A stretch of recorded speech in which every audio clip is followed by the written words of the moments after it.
মবের ঘটনা ঘটলে অন্তর্বর্তী সরকার শুধু বিবৃতি দিচ্ছে না, জড়িতদের শাস্তির মুখোমুখিও করছে বলে দাবি করেছেন পরিবেশ বিষয়ক উপদেষ্টা সৈয়দা রিজওয়ানা হাসান।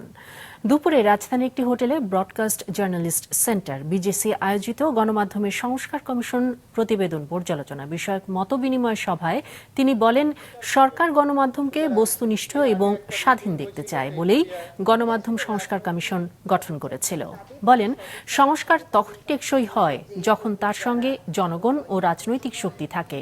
মবের শিকার সাংবাদিকদের আইনি সহায়তা দিতে বিজেসির মতো প্রতিষ্ঠানগুলোর প্রতি আহ্বান জানান তিনি। এর আগে গণমাধ্যম সংস্কার কমিশনের দেয়া প্রতিবেদন ও পরবর্তী পরিস্থিতি নিয়ে বিজেসির পক্ষ থেকে একটি পর্যালোচনা তুলে ধরা হয়।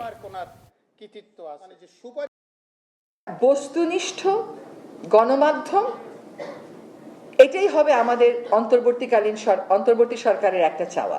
এটার জন্য যে কমিটি কাজ করছে, আমি আপনাদেরকে কথা দিয়ে যাচ্ছি, এই কমিটি আপনাদেরকে সহসাই ডাকবে, সকল মত সন্নিবেশ করে একটা পথরেখা করে দিয়ে যাব, এবং এই পথরেখার সাথে যেটুকুন বাস্তবায়ন করা আমাদের পক্ষে সম্ভব আমরা সেটুকুন বাস্তবায়ন করব। তবে এটা মাথায় রাখতে হবে যে কোনো সংস্কার তখনই টেকসই হবে যখন তার পিছনে জনসমর্থন থাকবে, রাজনৈতিক সমর্থন থাকবে, এবং যেই সেক্টরের সংস্কার সেই সেক্টরে ঐক্য থাকবে।